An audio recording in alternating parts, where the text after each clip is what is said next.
ចាទស្សនិកជនជាទីមេត្រីបន្តមកកាន់កម្មវិធីតតកព័ត៌មានពេលព្រឹកនៅក្នុងវគ្គកិច្ចសម្ភារប្រចាំសប្តាហ៍នៅក្នុងវគ្គនេះចាស់ដោយសមមួយដងពីមួយសប្តាហ៍ទៅមួយសប្តាហ៍កម្មវិធីយើងខ្ញុំតែងតែធ្វើការផ្លាស់ប្ដូរនៅប្រធានបទជានិច្ចដើម្បីទទួលបាននៅព័ត៌មានថ្មីដែលឡែកសប្តាហ៍នេះគឺយើងទទួលបាននៅវាគ្មិនរូបថ្មីទៀតហើយគឺលោករិនរីដែលជាប្រធានប្រតិបត្តិនៅឯវិមានអាហារជ្រោយចង្វាចង់ដឹងថាតាសម្រាប់សប្តាហ៍នេះយើងនឹងជជែកបែបញែកថាតាវិមានជ្រោយចង្វាមានការចាលក់ដូរក៏ដូចជាការផ្ដល់សេវាកម្មអបិខ្លះទៅដល់ចាស់អតិថិជននោះយើងនឹងបន្តជួបជាមួយនឹងប្រធានប្រតិបត្តិគឺលោករិនរីតែម្ដងចាស់ជំរាបសួរបាទជំរាបសួរចាជាដំបូងនេះដែរនេះខ្ញុំចង់ឲ្យចាលោកបន្តជំរាបជូនទស្សនិកជនបន្តិចថាតើនៅក្នុងវិមានអាហារជ្រោយចង្វាតែម្ដងនេះគឺថាទីនេះមានសេវាកម្មអ្វីខ្លះហើយហេតុអីបានជាយើងចាប់ផ្ដើមមានកំណត់ថាបង្កើតទីនេះតែម្ដងចាបាទជំរាបសួរដូចជំរាបសួរដល់ទស្សនិកជនទាំងអស់ដែលទស្សនាpage របស់ទូតកចាបាទតាមពិតទៅគម្រោងវិមានអាហារធ្វើការបើកសាងសង់តាំងពីឆ្នាំ2018គឺពីដើមឆ្នាំបញ្ចប់នៅចុងឆ្នាំ2018ដូចគ្នាហើយក៏យើងចាប់ផ្ដើមបើកដំណើរការអាជីវកម្មគឺនៅដើមឆ្នាំ2019នៅក្នុងខែ3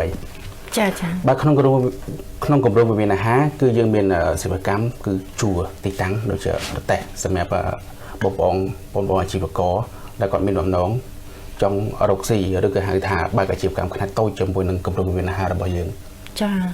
តើតើទៅនឹងការរៀបចំនៅគម្រោងនេះថាតើមុនដំបូងហេតុអីបានជាសម្រាប់ចិត្តថាជ្រើសរើសទីតាំងនៅឯជ្រោយចង្វានេះតែម្ដងដើម្បីបង្កើតនៅវិមានអាហារនេះតែម្ដងចាដោយសារយើងមើលឃើញទីក្រុងជ្រោយចង្វាគឺមានតែដីធំទូលាយដែលយើងគិតថាវាធ្វើឲ្យងាយស្រួលសម្រាប់យើងបង្កើតគម្រោងវិមានអាហារនឹងឡើងចាហើយអ្វីដែលសំខាន់មួយទៀតនោះគឺយើងមិនទាន់មានក្រុមហ៊ុនណាឬក៏គម្រោងឬក៏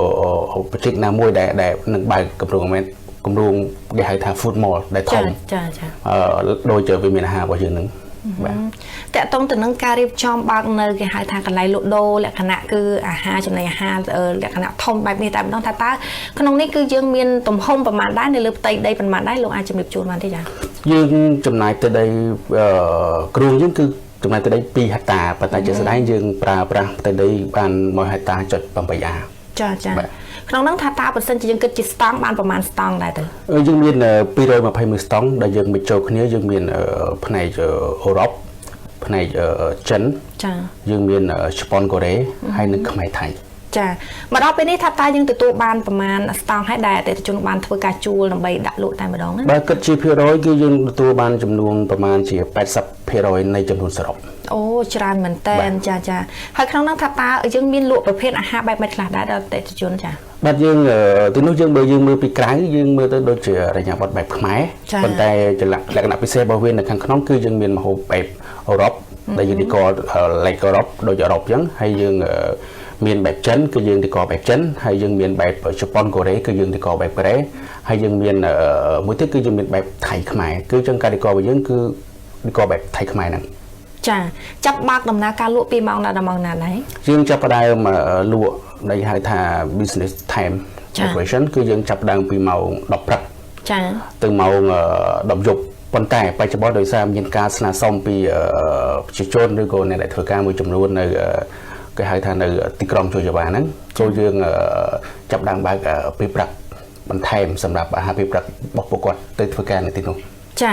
ជាទូទៅអាហារដែលដាក់លក់នៅក្នុងស្តង់នីមួយៗភាគច្រើនជាអាហារគេហៅថាអាហារសម្រន់ឬក៏ជាអាហារទទួលទានរបៀបថ្ងៃត្រង់ល្ងាចឬក៏យ៉ាងម៉េចដែរចាតាមពេលវេលាជាទូទៅយើងប្រើពាក្យថា food mall យើងប្រើពាក្យពេញទៅគឺយើងមានពេលព្រឹក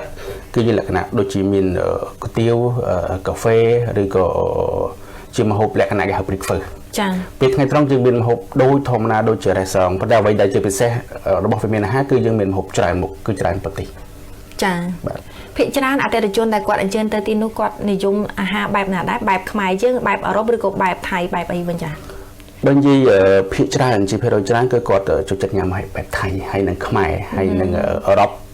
ចិនប៉ុន្តែបើជប៉ុនរបស់យើងនៅមានកម្រិតនៅមានកម្រិតនៃការញ៉ាំគឺសារភ្ញៀវយើងមួយចំនួនគាត់អត់ស្អីចូលចិត្តញ៉ាំគេហៅថា wasabi រៀងហឹលបន្តិចគាត់សាកហើយទៅរៀងហឹលតិចទៅគាត់ជុំញ៉ាំដែរអូចាពាក់ព័ន្ធជាមួយនឹងតម្លៃនៃការជួលស្តង់នីមួយៗវិញថាតើក្នុងហ្នឹងគឺខាងវិមានអាហារបានគិតក្នុងតម្លៃយ៉ាងណាដែរចាយើងទៅក្នុង business ខ្នាតតូចមួយនៅក្នុងហ្នឹងសម្រាប់អាជីវករគាត់ចង់បង្កើត business ជាមួយនឹងក្រុមវិមានអាហាររបស់យើងគឺយើងមានលក្ខណៈយើងគឺមានកងត្រារយៈពេល2ឆ្នាំយើងធ្វើស្របគ្នាជាទូទៅជាមួយនឹងអ្នកដើមឬក៏អ្នកដើមនិងអ្នកដែលចូលមកបន្តហ្នឹងហើយចំណែកអតេសគឺយើងមានតម្លៃចាប់ពី$155ឡើងទៅហើយសម្រាប់ហាងគឺយើងមានចាប់ពី$255ឡើងទៅវាថាលើទីតាំងនេះមួយចាចុះឧទាហរណ៍ថាប្រសិនបាទអតិថិជនមួយចំនួនគាត់មានបំណងចង់ធ្វើខូបកំណើធ្វើអីអញ្ចឹងថាតើក្នុងហ្នឹងគឺយើងមានចំលក្ខណៈពិធីបែបហ្នឹងជូនពួកគាត់បានដែរទេចាបច្ចុប្បន្នយើងនៅមិនទាន់មានថាបង្កើតកម្មវិធីនឹងឡើងទេប៉ុន្តែនៅថ្ងៃមុខយើងនឹងបង្កើតកម្មវិធីឡើងដើម្បីបង្កើនភាពទាក់ទាញឲ្យកាន់តែច្រើនសម្រាប់ភ្ញៀវជាតិដូចជាភ្ញៀវអន្តរជាតិចានៅពេលបច្ចុប្បន្នថាតើយើងគ្រាន់តែលក់ចំណីអាហារមិនទាន់មានការប្រគំតន្ត្រីបែបកំដៅអារម្មណ៍ទៅដល់អតិថិជនដែលគាត់ទទួលទានអាហារឬក៏យើងមានហើយចាបច្ចុប្បន្នយើងនិយាយទៅយើងអាចនិយាយបានថាយើងចាប់ផ្ដើមនឹងបើគេហៅថាយើងពាក្យសម័យថា start business គេហៅពាក្យមួយថា business testing business អញ្ចឹងមានន័យថាយើងទៅបើកសាក់លបងទៅបានខ្ទង់ឲ្យ2ខែជាងយើងមិនទាន់បានបង្កើតឬក៏ដាក់តន្ត្រីនៅឡើយទេហើយនៅថ្ងៃមុខយើងនឹងធ្វើមានតន្ត្រីហើយនឹងមានកម្មវិធីធំប្រចាំខែដោយក៏ដូចជាប្រចាំឆ្នាំដែរចាសម្រាប់គម្រោងទៅថ្ងៃក្រោយវិញថាតើវាមានអាហារនឹងមានគម្រោងបែបណាគិតថានឹងអាចពង្រីកសាខាទៅតាមបណ្ដាខេត្តក្រុងមួយចំនួនទៀតឬក៏យ៉ាងម៉េចដែរចាសម្រាប់ទៅថ្ងៃមុខក្នុងគម្រោងមានអាហារយើងគឺយើងគិតថានឹងបង្កើតគម្រោងមានអាហារឲ្យក្លាយជាតំបន់ទេសចរមួយដែលសំខាន់លក្ខណៈគឺ food mall ដែលប្រចាំរាជធានីភ្នំពេញរបស់យើងដោយពឹងផ្អែកទៅលើទីធ្លាយើងធំទូលាយហើយនឹងម្ហូបយើងដែលសម្បូរបែបនៅក្នុងទីផ្សារនេះចាចំពោះចំណាប់អារម្មណ៍ចុងក្រោយរបស់លោកវិញថាតើលោកមានចំណាប់អារម្មណ៍បែបណាក៏ដូចជាមានពាក្យពេចន៍អ្វីដើម្បីជម្រាបជូនទៅដល់ទស្សនិកជនយើងជាពិសេសគឺអតិថិជនថ្មីចាស់ដែលនឹងមានបំណងអញ្ជើញទៅទីនោះហើយចង់ដឹងថាតើនៅទីនោះគឺមានទីតាំងនៅទីណាលោកអាចជម្រាបជូនលម្អិតអំពីទីតាំងបន្តិចទៅដើម្បីក្រៃលោគាត់ងាយស្រួលក្នុងការអញ្ជើញទៅទីនោះតែម្ដងចាបាទជាចុងក្រោយខ្ញុំសូមអរគុណសម្រាប់ទទួលកហើយនឹងក៏ដូចជាសម្រាប់អាជីវករក៏ដូចជាភ្ញៀវទាំងអស់ដែលបានអញ្ជើញទៅបើក business ជាមួយនឹងខាងគម្រោងវិមានអាហារក៏ដូចជាអញ្ជើញទៅញ៉ាំម្ហូបអាហារនៅគម្រោងវិមានអាហារផងដែរ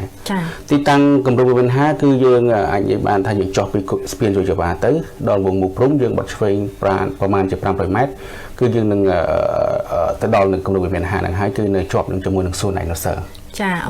ចាងាយស្រួលនឹងធ្វើការតំណែងមែនតើចាអរគុណច្រើនលោករានីចំពោះថ្ងៃនេះដែលបានផ្ដល់វត្តមាននៅក្នុងកម្មវិធីតតកព័ត៌មានពេលព្រឹកដើម្បីជម្រាបជូននៅព័ត៌មានមួយចំនួនរបស់វិមានអាហារជ្រោយចង្វាហើយសង្ឃឹមថាបន្ទាប់ពីការទស្សនានៅព័ត៌មានមួយនេះហើយសង្ឃឹមថាទូទាំងសកម្មជនក៏ដូចជាអតិថិជនមួយចំនួននឹងអញ្ជើញទៅទទួលទាននៅទីនេះដើម្បីជាការលើកស្ទួយទៅដល់ការបង្កើតនូវស្នាដៃចារបស់កូនខ្មែរយើងថ្មីជាពិសេសគឺទំហំធំមែនតើតាមដែលខ្ញុំបានទស្សនានៅទីតាំងបាញ់មិញឃើញថាធំមែនតើអញ្ចឹងសូមអញ្ជើញទៅទទួលទានក៏ដូចជាការលើកស្ទួយនៅស្នាដៃកូនខ្មែររបស់យើងឲ្យបានកាន់តែច្រើនអរគុណទៅទស្សនិកជនជាទីគោរពគណៈពេលនេះដែរកិច្ចសម្ភាររវាងខ្ញុំនិងលោករិនរីដែលជាប្រធានប្រតិបត្តិនៅឯវិមានអាហារជ្រោយចង្វាចប់ត្រឹមតែប៉ុណ្ណេះយើងខ្ញុំទៅពីនេះអនុញ្ញាតសម្រាប់ទេសសិនវិលជួបលោកនាងកញ្ញានៅក្នុងវគ្គក្រោយដែលជាវគ្គសំខាន់នៅក្នុងកម្មវិធីតតកព័ត៌មានព្រឹកជាបន្ត